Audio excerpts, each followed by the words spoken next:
یہ بڑا پیچیدہ مسئلہ ہے قدر کا۔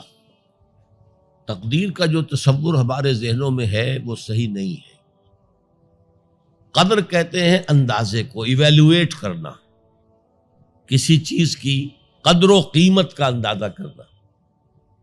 اللہ نے ہر جاندار کے لیے ایک اندازہ مقرر کر دیا۔ مثلا چھوٹی سی چڑیا ہے اور وہ ہوا میں اڑتی پھر رہی ہے، انسان ہوا میں نہیں اڑ سکتا۔ مشین بنا کر ہوائی جہاز میں اڑ جائے، خود تو نہیں اڑ سکتا۔ تو یہ ہر نوع کی ایک تقدیر ہے۔ اسی طریقے سے ہر انسان کے بھی کچھ لیمیٹیشنز ہیں۔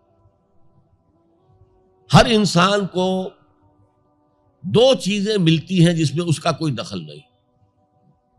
اسے والدین کی طرف سے جینز مل رہے ہیں، اس کے اثرات اس کی شخصیت پر ہوں گے۔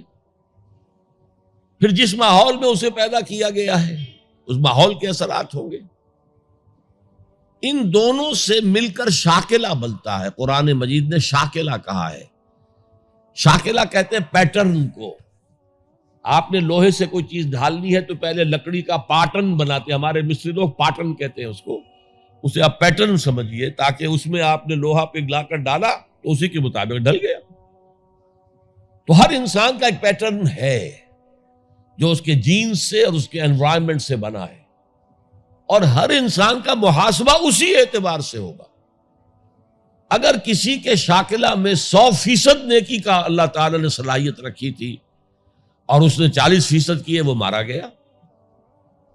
جس کے اندر رکھی 50% دی، اس نے 40% کر لیا، کامیاب ہو جائے گا۔ لا یکلف اللہ نفسا الا وسعها۔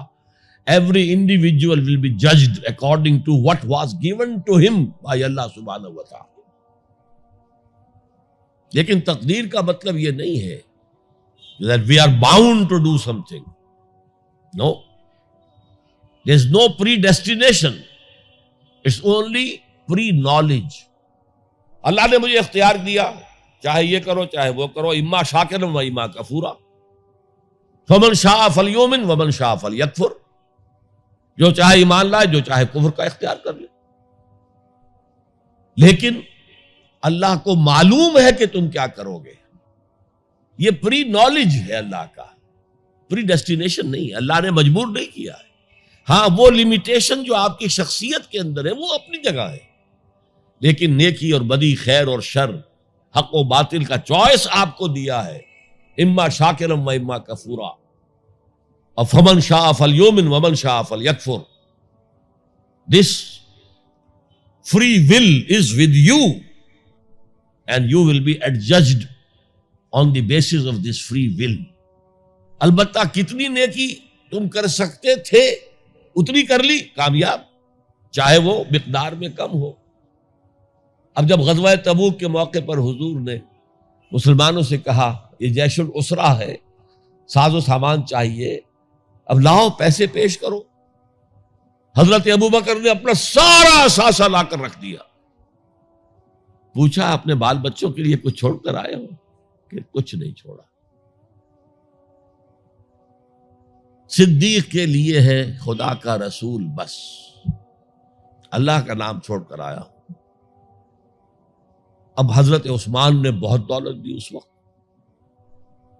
ایک غریب انصاری، اس نے ساری رات ایک یہودی کے باغ میں وہ کنویں سے پانی کھینچ کر باغ کو سیراب کیا۔ صبح کو اسے کچھ کھجوریں مل گئیں اجرت کے طور پر۔ اس نے آدھی لا کر اپنے بال بچوں کو دے دی، گھر کا نفقہ، نان نفقہ شام تک کے لیے، آدھی حضور کے سامنے لا کر رکھ دی۔ جو منافقین موجود تھے انہوں نے تمسخر اڑایا، ہاں جی ہاں، بغیر ان کھجوروں کے تو یہ لشکر جا ہی نہیں سکتا، یہ تو بڑا، یہ تو بہت۔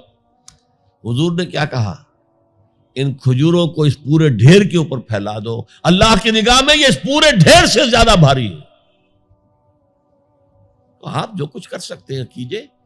اللہ تعالیٰ کی لاٹھی اندھے کی لاٹھی نہیں ہے جو برابر چلے سب پر، بلکہ ایوری انڈیویجول اس کے علیحدہ علیحدہ حساب ہوگا۔